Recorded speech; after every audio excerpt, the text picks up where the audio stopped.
About creating groups to practice holistic management. So just in case you're wondering why you're here. So I think the first thing to really, what you're trying to achieve with any kind of group is you're trying to get that collective confidence up and running. Okay. And of course, this is a wood pigeon here. It's probably drunk on berries or whatever.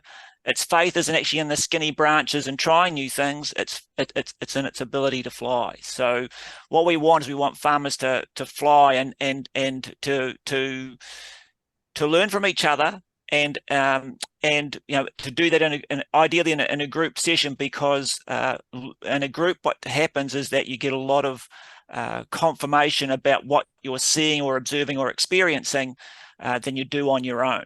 So that's why a group's really useful. So what we're going to cover is I'm just going to put up a little couple of slides there about the context of facilitation within our agricultural extension. Just a little bit of theory there to get you, just to hopefully not bore the crap out of you, but to get you sort of thinking about what's the connection with education, that kind of thing. I'm going to spend a little bit of time about how to get the most out of your groups, and some activities that focus on particularly on actions at home. One of the things about groups, if you really want people to move forward, is to focus on actions they can do at home. All power is in action. Okay, doesn't matter whether it ends up stuffing things up. The power is in action. Okay, helping people get on and doing things. And then there's just some suggestions on how you might review the meetings and about keeping the momentum going with the meetings. So that's where we're going today. But first of all, is just these ideas of what is extension versus facilitation.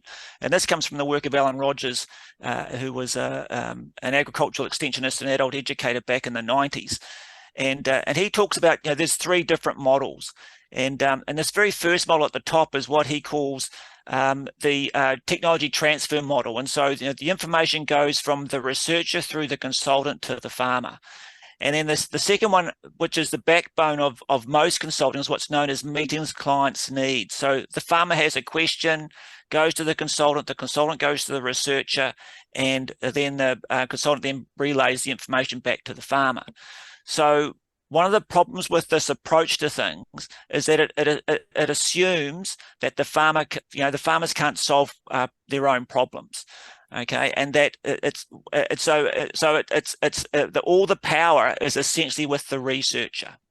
Okay, and then secondly is that it's information that's transferred, but however knowledge is learned. And so this is very much a directive approach. It's how the industry operates, not just here in New Zealand, but also in Australia, around the world. It's all about, we've got the information and we've got the right ideas. You guys go and do the thing with it. But there's another model that Alan suggested, and this is what he would call this developing independent learners. And there's a different relationship going on between the three parties here. The first thing is that we don't have a consultant anymore; we have a facilitator, and so there's a lot more happening between the facilitator and the farmer. And those relationships, or that communication, I guess you would say, encourages the farmer to go and actually have a look beyond the traditional sources of information, and because quite often there are other sources of information than the industry sources, but it also encourages the farmer to actually directly relate with the researchers themselves rather than going through a professional in-betweener. And of course, there should also be a relationship with the facilitator and the researchers too. And so what this is really sort of focusing on is what's called a developmental approach. Okay, so the focus changes from a service of information to trying to develop knowledge together. It's about creating knowledge through questioning, thinking, and testing solutions. Yes, testing solutions. So that's where the holistic management context checking comes in. And the facilitator or the consultant is one of many resources, not the only resource. Okay, so I don't know about we tend to get these. At times I come up with the facilitators become the celebrity. We're trying to get away from that to a degree here, and there's a different communication pattern between all these three parties as the farmers develop their own processes and habits. So that's really where, so the important thing here is that all three models are useful, okay? But what we're trying to, in a nutshell, what we're trying to do is move away from to providing content to really working with process. And those processes are around observing, looking for patterns, trends, and arrangements, and reflection. Okay, so reviewing, questioning, summarizing, testing. That's where we're going. So that's really the point there, and that ties right into what I believe holistic management is about. Holistic management is largely introducing habits and routines to help you observe, question, and probe for solutions until they become part of your life. And as a result of that, you start seeing trends and arrangements and patterns. And as a result of that, you're looking for opportunities to improve your land, livestock, and livelihood, those kinds of things, okay, within those circumstances, within your context. So that's how I define holistic management these days. Okay, so I think it's a bit simpler for people than talking about managing complexity. So that's really where all this kind of all this fits in. So anyway, from a group, what we want is we want an experience that focuses on a culture of curiosity and creativity, not compliance. Okay, a lot of the industry stuff that you'll go and see in industry field days and things is largely around compliance these days. We don't want that. We want a culture of curiosity, and we want to make it a meaningful experience for people. So it's not just a social catch-up. Okay, now for most of you, if you're going to be running a group with holistic management practitioners, that's going to be relatively easy. But if you're just trying to get a group together to try and get some interest for doing a holistic management course, then you might have to take a different path. Okay, so one of the ways of doing that is if you want to get a group together, is how to establish the purpose of the group. Okay, so what are those in the group have in common?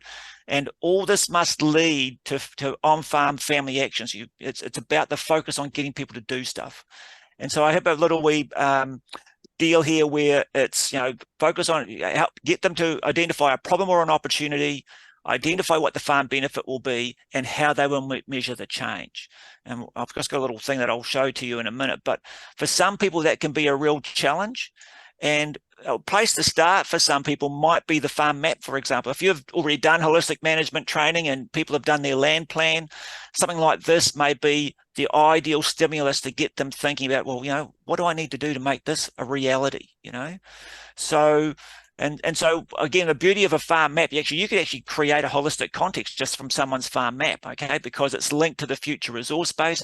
It represents the direction that the family wants to go, and it's brilliant for using when context checking. And in fact, this particular map here is on a wall on a dairy property with a dairy couple that I work with up at Whakatane, and they have this on their farm office wall, and you can see this map from the kitchen, from the lounge, and from the dining area. So anywhere but the bedroom, unfortunately, but anywhere where they can have a conversation about what's happening on the farm, they can turn around and point at the map and go, is it taking us towards this? A really interesting idea in terms of keeping them focused visually on what they're trying to achieve. Because being Y chromosome people, farmers in particular, okay, maybe having something written on the fridge may not be as exciting as having something like this at the end of the hallway, so to speak, where they can see what they're trying to achieve or be reminded of what they're trying to achieve.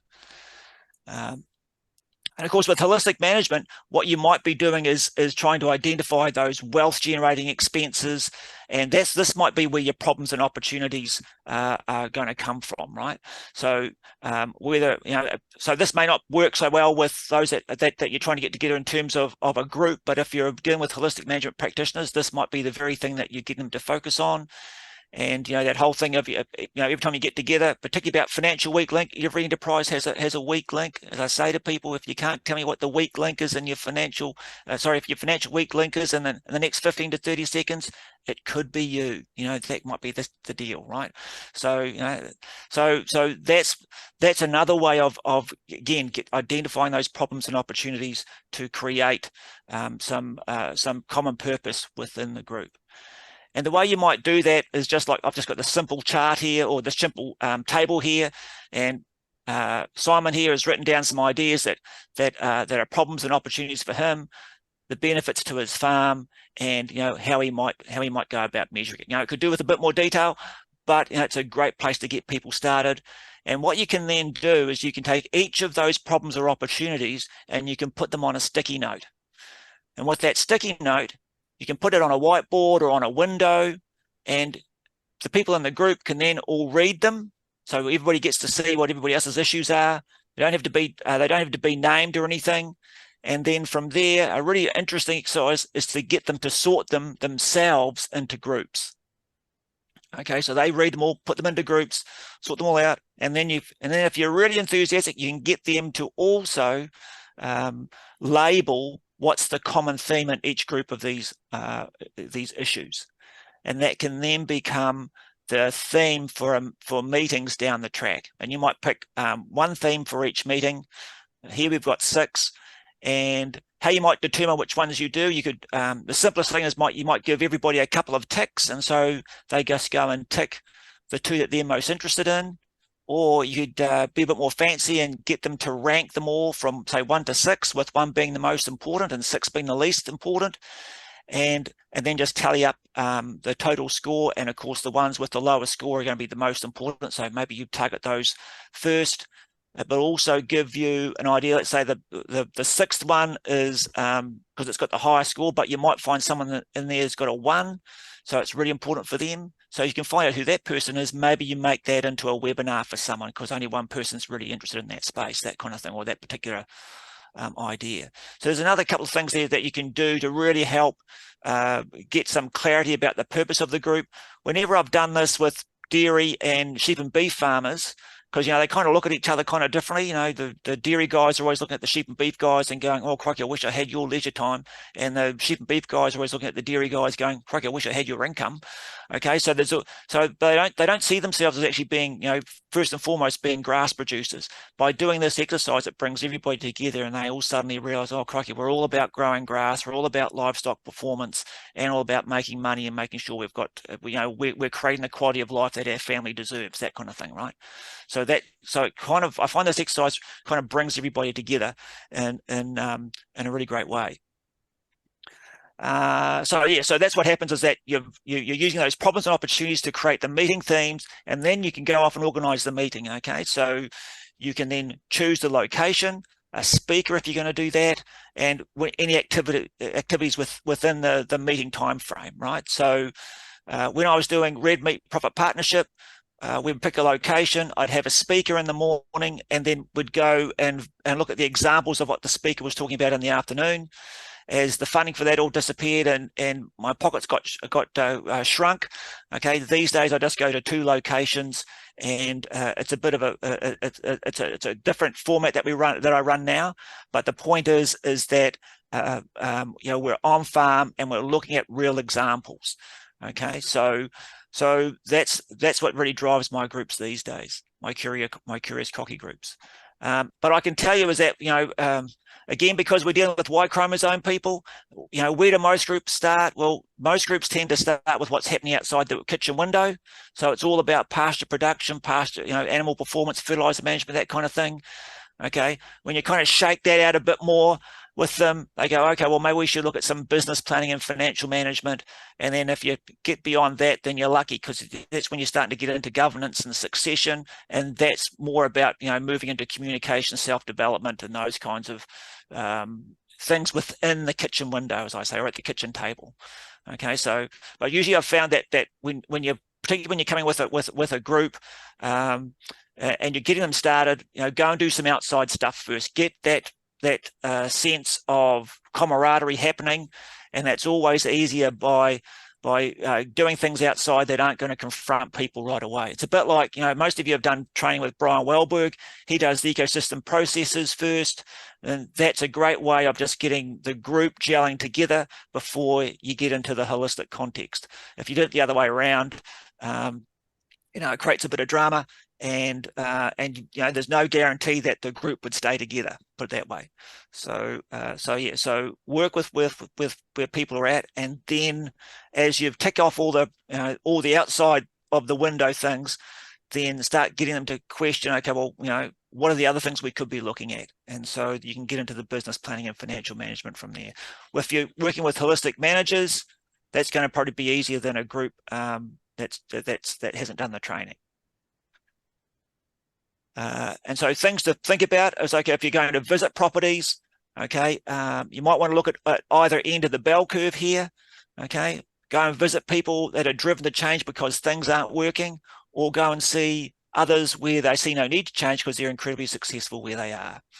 Okay, so last week I was on a property in the North Waikato where the guy's been set stocking for 20 years, makes lots of money, and is doing very, very well. All he does is change his cattle paddocks with the sheep every 6 months, working very, very well. Next week, Monday, I'm going to a property in Southland where the guy runs 12,000 sheep in one mob and shifts them daily over the winter. So two completely different systems. Both of them are very successful, and it gives me an idea of just what makes success for people in terms of what they're doing. Now, another thing you might also consider with holistic managers, if you've got a group of them, is to get the card with them every time you go on a property. Okay, you might have to print off your own cards or print off a set of cards and give these to people so that they've got something in their hands to constantly remind them what they're thinking about with holistic management. So that's something else to be I think would be. I haven't done this, but this is something that I think that would be useful to keep people on track, is having a reminder of what are the basic context checks. And of course, something else is those observation skills. Okay, I throw this up a bit because it makes people smile. Okay, I'm not saying don't dig a hole, but understand that if you're digging a hole, chances are you're looking at the symptom when actually the cause of the problem is somewhere else. So this is an example that I use a lot in New Zealand to get people to think beyond just digging a hole and having a look in a hole. Another important thing is to get the participants to come up with the answer. You don't have to be the expert as the facilitator. The photographs here, the top left-hand corner, that was a year before the other ones below, where a guy was trying to set up a bat latch for sheep, and then I got him in contact with a business that was doing that, and he was setting that up the following year. And so the group was sort of explaining or trying to figure out how it was going to work and that kind of thing. So it proved to be a really useful engaging exercise when you're problem solving together as a group. And of course, at the end of the day, you want to have a bit of a review. Okay, so and that can take several formats. It doesn't have to be sit down in front of a whiteboard and spit a whole lot of stuff out. It can be as simple as just getting some notes paper like I've got here, and over a beer, the people in the group having a bit of a recall of what's happened during the day or what they would like to do next. And so, but you might be able to use processes like this. For example, this is ORID, so this might be more of at a sort of a plenary session. So there's the 4 kinds of questions here. So the objective question is what's just happened, what have we just done, what do we see, what have we experienced, that kind of thing. The reflective questions are all around feelings. So what got you excited when you visited here? Was there anything that upset you or made you angry or got you bored, that kind of stuff. The interpretive questions, okay, so they're the analytical ones. They're like, okay, what do the figures tell us? We were observing this, that, and the next thing. What does that tell us about what's going on? Okay, and then the decision question is, okay, are we on the right track? Who do we need to see next? What's the next step? That kind of thing. So those are the kinds of questions that you can use to review the meeting or review the experience. Another thing you can also do is, if you're looking at participants themselves, you could do the old traffic light exercise. Okay, as a result of today, are there farm practices you will stop, continue but change, or start, for example? Okay, so those are another ways of trying to get them to think about what they're doing at home, and then you might link that into SMART goals or SMART actions. Okay, so you put an action between the opportunity and the farm benefit. Okay, you might have a due date to that, and this is how I describe a SMART action. Okay, very similar to a SMART goal. I make sure that the A is an action so that you can actually tick it off, so you can get it done. Okay, and the rest is pretty similar to what you would call a SMART goal. And this is where you might adapt the likes of the feedback loop, the control sheet in holistic management. Okay, I think the control sheet is probably the most probably important document in holistic management. I think it goes before the context, because it's probably the one you're going to be using the most. And you might adapt it to something like this, for example. Okay, so but the point is what the control sheet would do is it identifies what's the cause of the deviation and what action are you going to do to bring yourself back in line. So and you might also, again, this might tie into what Graham's doing with his safe to fail trials. Is, are there pre or post indicators to determine those, that you're going on or off track, that kind of thing, right? And of course the thing that nobody likes is, okay, who's going to take responsibility for that action? Okay, so this is another way how you can adapt the holistic management process or the techniques within holistic management to help keep people on track. Because I think the big thing, or probably the thing that probably contributes to maybe the lack of success in holistic management is no one really focuses on the feedback loop. We all forget about the feedback loop, okay, and to keep ourselves on track. Okay, and when you're doing something on farm, okay, you want an area that's big enough to see a difference, but it doesn't make a difference. Okay, so the next step from there is scale. Okay, a lot of people would have something this big. That's going to depend on the person too, because some people will have an area that's this big, and I've got farmers that'll say, oh, well, I've got 350 hectares of something. What am I going to do? So it's just going to depend on their level of risk. By the way, that's about the same size as an average New Zealand farm in New Zealand. So that's big risk. So it depends on the farmer's appetite to risk how much area that they need to play around with. But if you've read my book, Rick Cameron in that second story, I think it is, points out that he's got about 8 to 10% of his farm as the research area, and so that allows him to run quite complex trials in terms of trying to figure out what works for him. Okay, and that just ties into this idea that again, focusing on actions and goals and actions is really probably the best way to actually get a group moving forward and to get participants within the group successful. And how do you keep things going? Okay, as I say there, it's easy if you've got a champion in the group, but if you don't know who that is, chances are it's going to be you. Okay, someone's got to stand up and take leadership of the group and to keep the group going.